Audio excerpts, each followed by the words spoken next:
له وعلى آله وأصحابه ومن والاه أما بعد. Yang sama-sama kita hormati guru kita Al-Mukarram Al-Fakih Haji Ahmad Rahimin, yang sama-sama kita hormati guru kita Bapak Ustadz Rajai, Bapak Ustadz Nawi Ismail,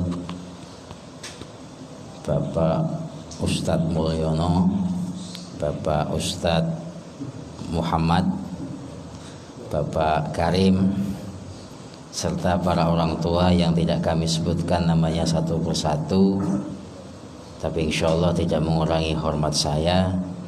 Hadirin jamaah sekalian yang berbahagia, kita lanjutkan pengajian kita menafsirkan ayat 73 dari surat At-Taubah.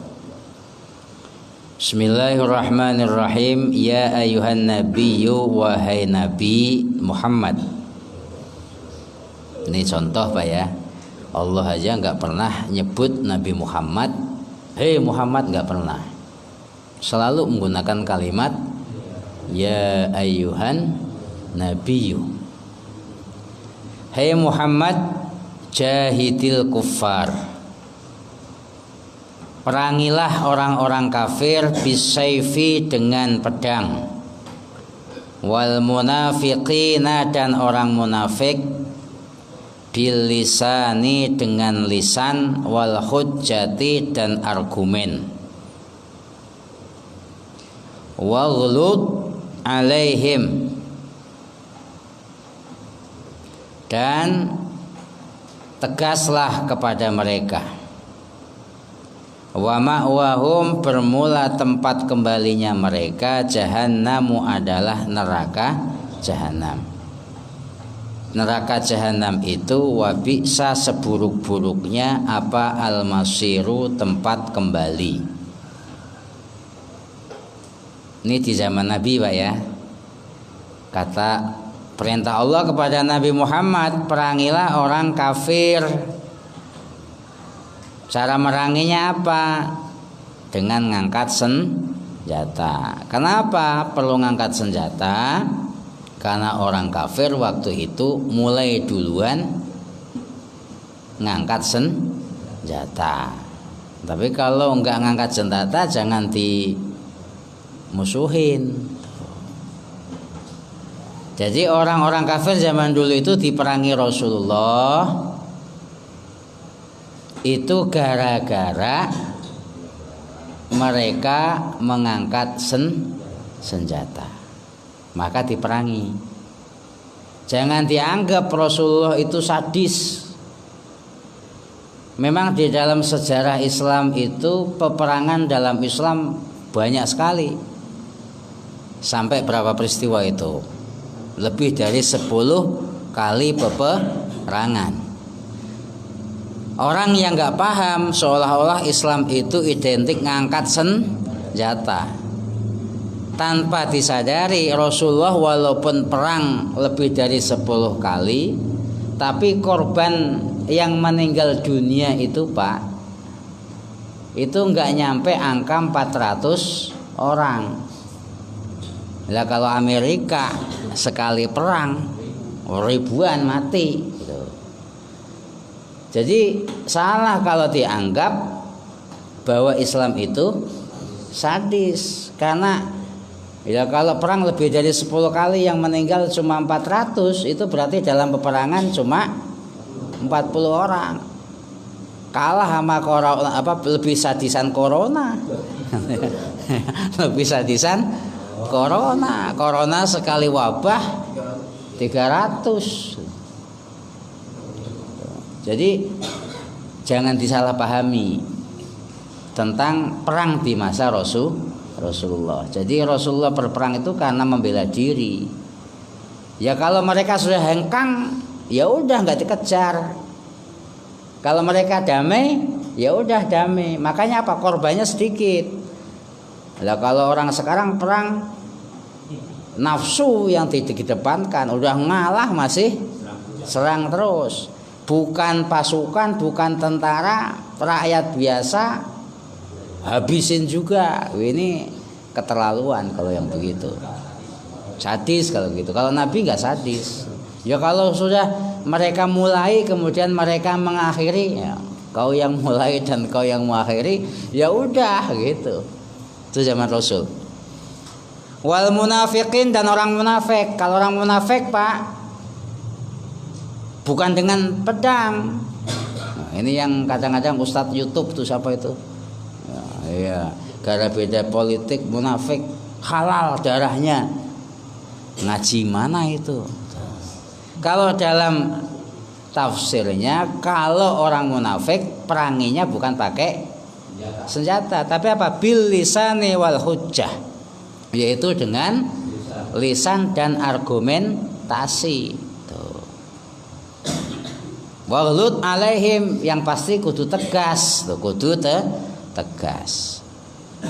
Ya, kenapa kok begitu? Ya, kok seolah-olah nggak terlalu sadis banget? Ya karena dalam Islam itu, ya Allah sudah punya tempat sendiri untuk menempatkan mereka yang kafir, yang munafik, yaitu di dalam neraka jahanam gitu.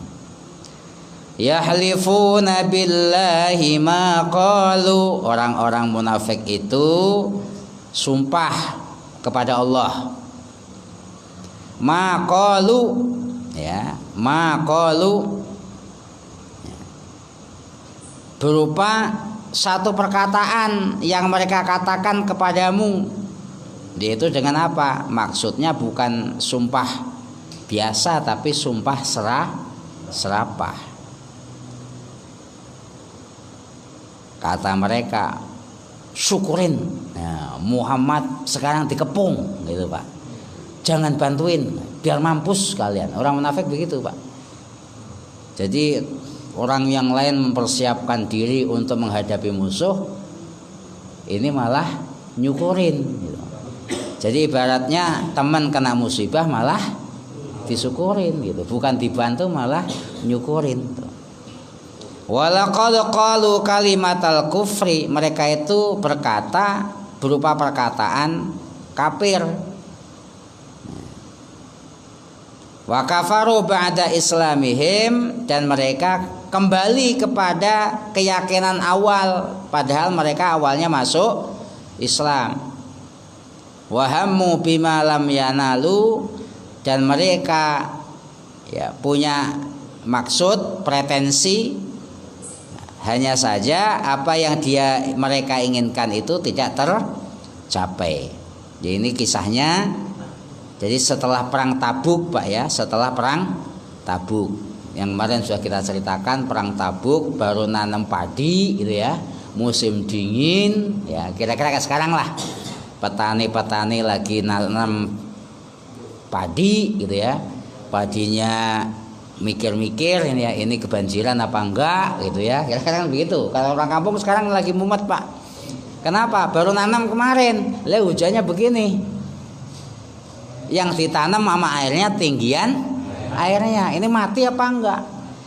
Udah begitu suruh perang. Ini kan kalau kita kondisinya begitu gimana? Entar Rasul, ini sawah saya masih kerendam air gitu. Itu perang Tabuk tuh waktunya begitu. Lah orang munafik itu Pak, bukan hanya nggak mau berangkat, tapi nyukurin, syukurin tuh. Ya, mampus kira-kira begitu Pak. Lah jumlahnya itu Pak nggak banyak, ada 10 orang. Lah 10 orang ini Pak, tadi rupanya akhirnya orang Islam menang. Dan orang Tabuk itu akhirnya menang. Kan kisinan apa kisinan tuh? Ya orang yang awalnya nyukurin kan menjadi nggak punya muka. Kenapa? Karena awalnya nyukurin, tiba-tiba Rasulullah pulang dengan kemenangan. Karena dia malu, akhirnya apa? Meninggalkan Madinah. Di tengah padang gurun mereka merampas kambingnya Ammar bin Yasar. Kan ada kan di Diba itu Ammar bin Yasar. Ya karena itulah maka mereka kemudian diperangi. Jadi mereka diperangin itu, orang munafik 10 orang itu diperangin bukan karena munafiknya dia, tetapi karena mereka membuat onar sampai membunuh Ammar bin Yasar. Jadi dipidananya bukan karena munafiknya, tetapi karena mereka membunuh Ammar bin Yasar. Wa ma naqamu, dan tidaklah mereka itu ingkar, illa an aghnahumullahu wa rasuluhu min fadlih, terkecuali Allah lebih, ya, Allah dan Rasulnya lebih, ya, apa namanya tuh, lebih nggak butuh sama mereka, lebih nggak butuh sama mereka. Jadi bahasanya Pak Harto itu nggak PTN lah, ya. Mereka mau munafik, kata Allah sama Rasulnya, aku nggak PTN, nggak kekurangan pengikut, cuma 10 orang. Fa iyatubu, maka ketika mereka bertobat, kalau saja mereka mau tobat, yaku khairul lahum, maka yang demikian itu mestinya lebih baik buat mereka. Wa iyatawallau, tapi kalau mereka tetap berpaling, ainil imani, maksudnya tidak mau beriman, yu'adzibhumullahu azaban aliman fid dunya wal akhirah, maka Allah akan menyiksa mereka berupa siksa yang pedih di dunia dan juga di akhirat. Wa ma lahum fil ardi, dan mereka tidak ada bagiannya di bumi, miwaliyin, yaitu tidak ada bagian mendapatkan teman, wala nasir, dan juga tidak mendapatkan penolong. Wa minhum, dan diantara orang munafik, man, seseorang atau kelompok orang, ahadallaha, yang bersumpah kepada Allah, lain atanya, kalau saja aku diberikan min fadlihi, dari anugerah Allah, lana soddaqonna, pasti aku akan sedekah, walanakunanna minas sholihin, dan pasti aku akan menjadi orang soleh. Jadi si orang munafik lagi itu apa Pak? Jadi dia itu mau soleh, dia mau dermawan kalau kaya dulu, itu termasuk Pak.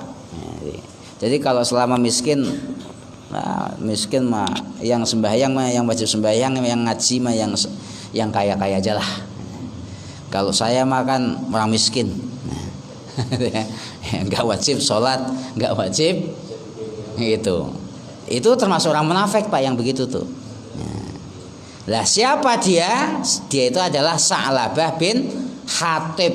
Ada namanya orang munafik namanya Sa'labah bin Hatib. Sa'labah minta al-nabiyya, kepada baginda Nabi, ayat walahu, agar supaya Nabi mendoakan Sa'labah bin Hatib, ayyarzaqahullah, mudah-mudahan Allah ngasih rezeki kepada Sa'labah malan, harta. Ya, jadi Sa'labah itu minta, ini orang munafik Pak, jadi males gitu. Akhirnya minta sama Nabi, ya Nabi, kalau kamu mau doain saya, kamu mau memintakan kepada Allah supaya saya ini menjadi kaya, saya akan rajin ngaji gitu. Rajin sedekah. Fada'alahu, oleh Nabi didoain Pak, didoain. Fawassa alaihi, maka seketika itu juga langsung Pak kaya, ya. Jadi kambingnya langsung beranak, sekali beranak 10, sekali beranak 10. Jadi dalam waktu nggak nyampe 1 tahun itu jadi kaya raya Pak. Fangqata'a, tapi rupanya setelah kaya lupa dia. Lupa apa? Anil jum'ati, itu ya. Teman-temannya pada sholat Jumat, dia masih sibuk ngurusin kambing gitu. Wal jamaati, gitu. Udah mulai kagak jamaah. Kenapa? Sibuk ngurusin kambing. Kenapa? Malah kambing banyak kan gitu. Wa mana zakah. Udah begitu Pak, udah mulai kelihatan pelitnya. Kata dia, saya capek-capek masa suruh zakat.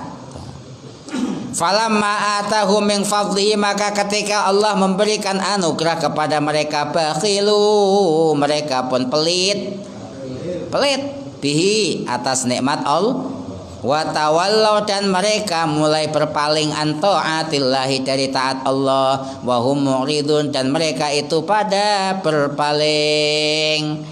Itu Pak Sa'labah bin Hattab. Akhirnya apa tadi? Mulai begitu. Maka apa? Fa'aqabahum nifaqan fi qulubihim. Hati-hati Pak. Jadi kita jangan gampang nazar, jangan gampang sumpah. Pokoknya kalau nanti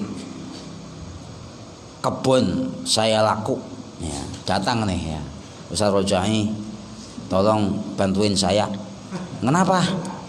Ya, ini ya, saya lagi masarin tanah. Ya, kita masarin tanah. Sono. Kalau laku dah, mau doain. Kalau laku saya umrohin. Saya umrohin. Laku bener Pak, laku bener. Lupa. Kata Bang Oni begini, cuma modal Fatihah masa kasih umroh. Cuma modal Fatihah masa kasih umroh. Saya yang capek-capek ngelobi segala macam, gak usah lah. Ya, bilangin aja nanti sama Ustaz Rojai kalau tanya udah laku, tapi lakunya sedikit. Saya dikasih komisi sedikit Ustaz, padahal dikasih uang 50 juta. Bilangnya berapa? Cuma dikasih 5 juta. Ustaz Rojai cuma dikasih ini Ustaz 500.000. Hati-hati yang begitu. Hati-hati. Fa'aqabahum nifaqan fil ardi, maka Allah akan timpakan kepada mereka nifaqan, sifat munafik, sabitan yang tetap fi qulubihim, di hatinya. Orang yang begitu nanti akhirnya apa? Dipatri Pak hatinya, ditempelin munafiknya. Ila yaumi yalqaunahu, sampai hari kiamat saat mereka ketemu dengan Allah Subhanahu wa taala. Sebab apa? Bima ahlafullah. Jadi karena apa? Karena pernah sumpah serapah kepada Allah. Wa ma'awa'aduhu, ya, atas apa yang mereka janjikan kepada Allah. Wa bima kanu yukadzibun, dan atas apa yang mereka bohongan. Akhirnya apa Pak? Dalam kisahnya Pak, akhirnya itu Sa'labah bin Hatib itu menghadap Nabi Pak. Karena apa? Mendengar ayat ini. Takut juga dia itu. Nah, awas loh. Ya, awas kamu calo minta doa Fatihah terkabul, janjinya mau ngumrohin nggak jadi ngumrohin. Awas loh. Akhirnya apa? Ini Sa'labah menghadap Nabi Pak. Faqala, maka ketika menghadap Nabi apa? Innallaha ma'ani, mana'ani. Hei Sa'labah, aku nggak mau nerima zakatmu. Faja'ala, ya sutraba ala ra'sihi, ya. Jadi seolah-olah itu ya seperti debu yang dikasihkan di kepala Sa'labah. Jadi dipermalukan, Sa'labah dipermalukan. Kalau kita kan kalau ada orang ngasih debu di kepala kita kan kita tersinggung Pak ya. Kayak kita tuh nggak ada harganya. Itu perasaan yang diterima oleh Sa'labah. Kenapa Nabi Muhammad nggak mau nerima zakatnya? Nyesel. Akhirnya apa? Dia berusaha nyari zakat Pak, nyari yang mau nerima zakat. Rasul menolak, dia datang ke Abu Bakar. Hei Abu Bakar, saya nggak mau itu ya, tolong dong terima zakat saya. Kata Abu Bakar apa? Nabi aja nggak mau nerima, ya, saya juga nggak mau. Iya, Abu Bakar nggak nerima. Datanglah Sa'labah ke Umar, nggak nerima juga Pak. Kenapa? Lah Abu Bakar aja nggak nerima, Rasulullah nggak nerima, masa saya terima? Ke Utsman sampai ke Sayyidina Ali. Akhirnya apa Pak? Itu Sa'labah bin Alqamah mati bener Pak. Sampai mati di zamannya. Matinya apa? Dalam kondisi munafik. Lah nanti ada kalimat tuh Pak. Ya, jangan sampai kita nyampe Pak nanti. Istaghfir lahum aw la tastaghfir lahum. Hei Muhammad, percuma kamu minta ampun buat mereka. Aw la tastaghfir lahum, atau ya, atau jangan kamu mintakan ampun buat mereka.